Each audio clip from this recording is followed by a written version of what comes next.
Cinéma tout écran. Oh, encore un festival.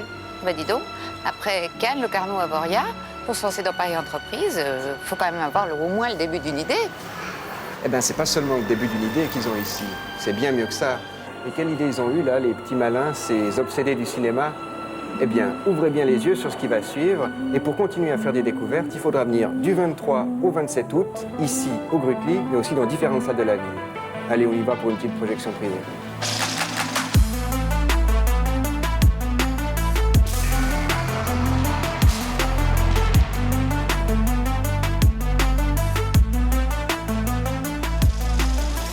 Le public genevois est gâté parce que c'est un festival unique en son genre et nous sommes engagés pour la réconciliation entre le cinéma et la télévision, deux frères ennemis, qui va nous permettre de proposer au public genevois des films de qualité cinématographique produits par la télévision. Notre seul critère de sélection, c'était la qualité artistique, une écriture, qu'il y ait un auteur derrière le film. Le but de ce festival, montrer que les frères ennemis d'antan, la télévision et le cinéma, sont aujourd'hui interdépendants et doivent, bon gré mal gré, travailler ensemble. C'est un festival qui devrait redonner de la confiance dans cette espèce de rapport un peu tendu entre cinéma et télévision. Mais il ne faut pas oublier que cinéma tout écran, c'est la crème de ce qui se fait en télévision. C'est prometteur, non? On a suivi l'évolution du langage cinématographique avec la révolution qu'a apporté les séries TV.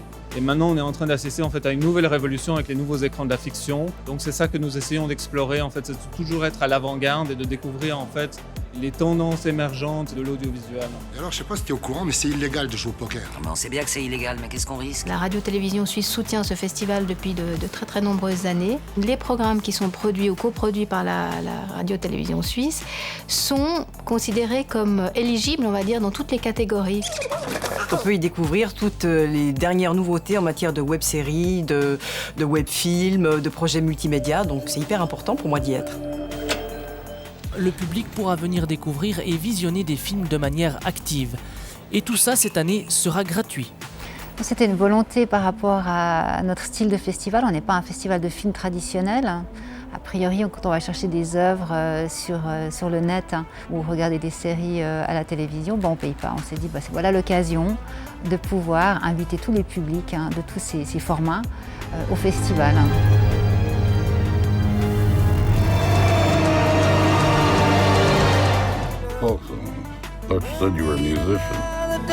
Une ouverture avec les frères Cohen, une clôture japonaise. Deux films forts donc pour bien montrer que si on fête tous les écrans, on n'oublie pas celui par qui tout est arrivé. Le cinéma, ça reste le début de tout. On cherche des œuvres qui prennent des risques. Que ce soit des œuvres transmédia, que ce soit des œuvres de télévision, que ce soit des œuvres de cinéma, ça c'est inconditionnel. Hello, I'm Oliver Stone. En voiture pour un drive-in jusqu'au bout de la nuit. En 20 ans, le chemin parcouru par la création audiovisuelle a inversé le regard des auteurs et des réalisateurs. Explorer la dernière demeure d'un pharaon torche en main, voilà une expérience qui jusqu'à présent semblait inaccessible au commun des mortels.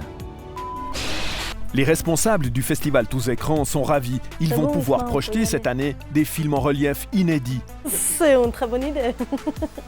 Aujourd'hui, le cinéma immersif est partout. Même la Mostra de Venise annonce une section 100% dédiée à la réalité virtuelle. En Suisse, on n'a pas raté le coche, on est même très fort. On a à la fois une grande tradition historique autour de la narration, mais on a aussi un très très haut degré de technologie.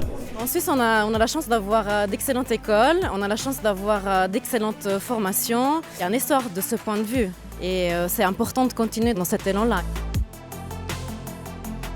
Je suis dans de nouveau un tunnel avec un peu des catelles. On dirait un film de science-fiction, c'est hyper difficile à décrire. Pour sa première édition à la direction artistique, Anaïs Emery a créé Future is Sensible, le futur est sensible, une nouvelle catégorie dans laquelle fait partie cette œuvre-là. Dans cette nouvelle section Future is Sensible, c'est une section qui s'intéresse particulièrement à l'imaginaire du futur et comment on peut avoir une vision du futur qui est, entre guillemets, alternative, positive, différente de celle qu'on nous impose. C'est aussi un écho, un miroir de nos conceptions de l'audiovisuel, tout l'ADN du GIF qui a commencé ce week-end. Alors voilà, c'est parti. Oh, attendez, j'ai jamais vu un clap comme ça. Attendez. Merci de votre accueil. Je sais pas pourquoi, mais je la sens bien cette semaine.